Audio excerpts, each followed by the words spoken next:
Shidar, a small village nestled deep in the mountains. Life was simple there. The days were short, shadows grew long. The villagers kept to themselves. They knew the mountain held secrets. They knew the darkness whispered. The village was ancient. Its history was shrouded in folklore and fear. Stories passed from generation to generation. Tales whispered around crackling fires. The villagers spoke of spirits and shadows. They spoke of a darkness that lingered. Life in Shidor was about survival. The villagers farmed the land. They tended their animals. They lived in fear of the unknown.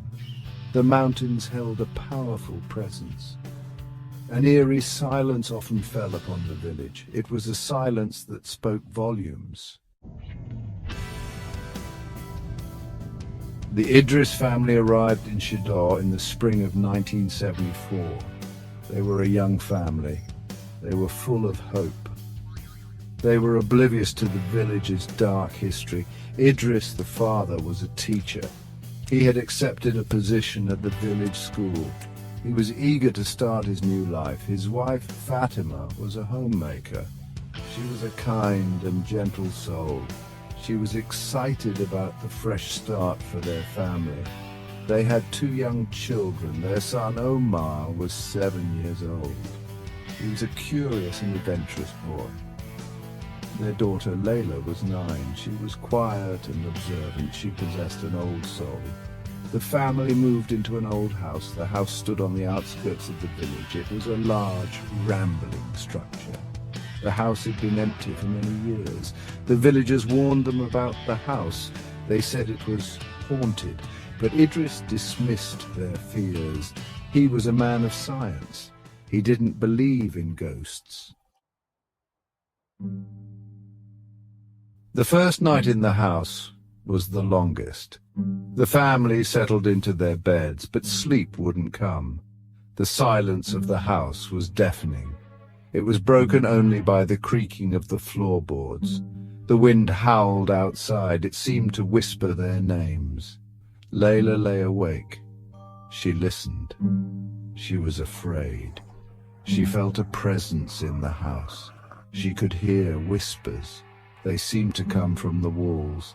They seemed to come from the shadows. Layla pulled her blankets tight. She closed her eyes. She tried to block out the whispers. Suddenly, Layla sat up in bed. She heard a noise. It was a soft scratching sound. It seemed to be coming from underneath her bed. Layla's heart pounded in her chest. She held her breath. She listened intently. The scratching stopped. Layla slowly slid out of bed. She crept to the edge of the bed. She peered over the side. There was nothing there. The days that followed were filled with strange occurrences. Doors slammed shut on their own. Objects moved mysteriously. Footsteps echoed in the hallway, but there was never anyone there. Layla began to exhibit strange behaviors. She became withdrawn and quiet. She refused to sleep alone. She started talking in her sleep. She would mutter words. They were words her parents didn't recognize. Layla's parents were worried. They tried to talk to her, but she would just stare at them. Her eyes were filled with a strange knowledge. It was a knowledge that chilled them to the bone. One day, Fatima discovered strange symbols drawn on the wall. They were written in charcoal. Layla denied drawing them. Fatima tried to clean the symbols, but they wouldn't erase. It was as if they were etched into the very fabric of the house. The symbols pulsed with an eerie glow. The family was living in a nightmare. They were trapped in a house. It was a house that didn't want them there. Idris tried to rationalize the events, but deep down he knew something was wrong. Very wrong. The house was changing them. Section 5. The ancient script. Fear turned to terror. The strange symbols Layla uttered were becoming more frequent. She would scratch them onto anything she could find. Scraps of paper, the dusty floorboards, the back of her hand. They were more than just scribbles. They held a chilling familiarity. Idris, desperate for answers, sought the village elders. He showed them the symbols. A hush fell over the room. The elders exchanged uneasy glances. They recognized the script. It was an ancient language, a language forbidden in their village. The symbols were linked to the well. The well on their property had been sealed for generations, a well of whispers, a well of shadows. It was a source of fear, a source of dread.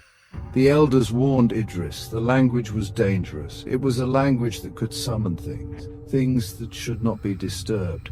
The family was in grave danger. The well, they realized, was not just a source of water. It was a conduit to something dark and ancient.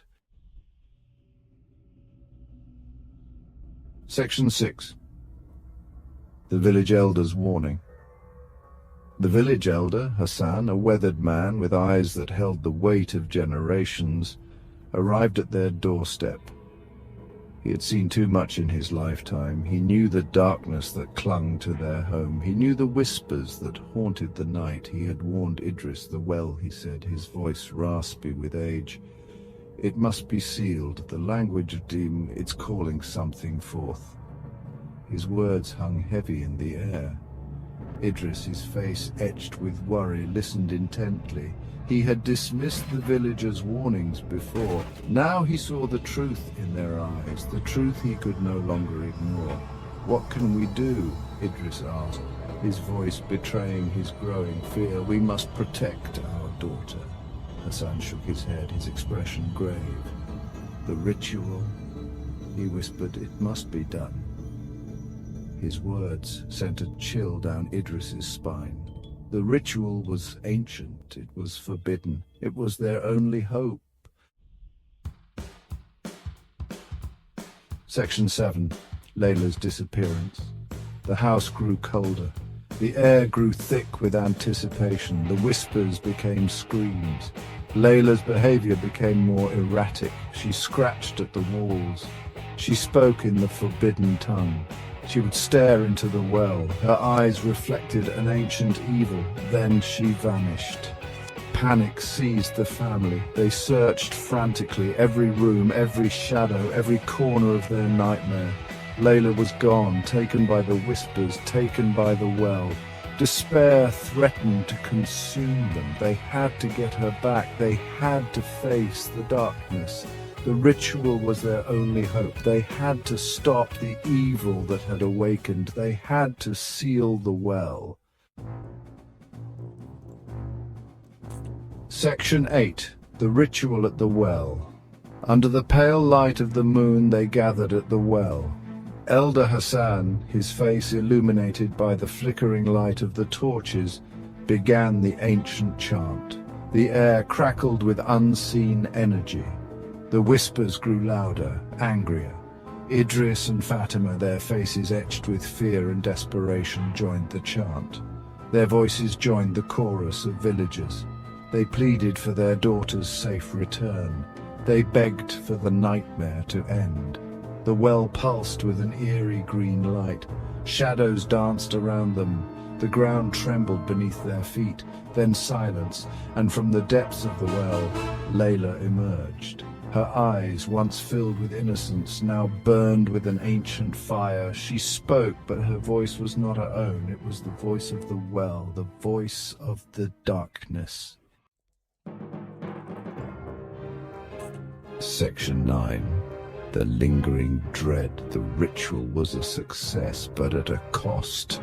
Layla was back, but she was changed. The darkness lingered in her eyes. The family left Shador. They left behind the house. They left behind the well. They left behind the whispers.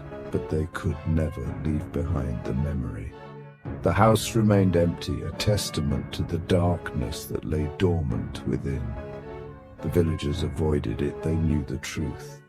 Some things are best left undisturbed. The well remained sealed. A silent guardian, a reminder of the ancient evil that slept below. And in the silence of the night, if you listened closely, you could hear it, the whispers. They never really left.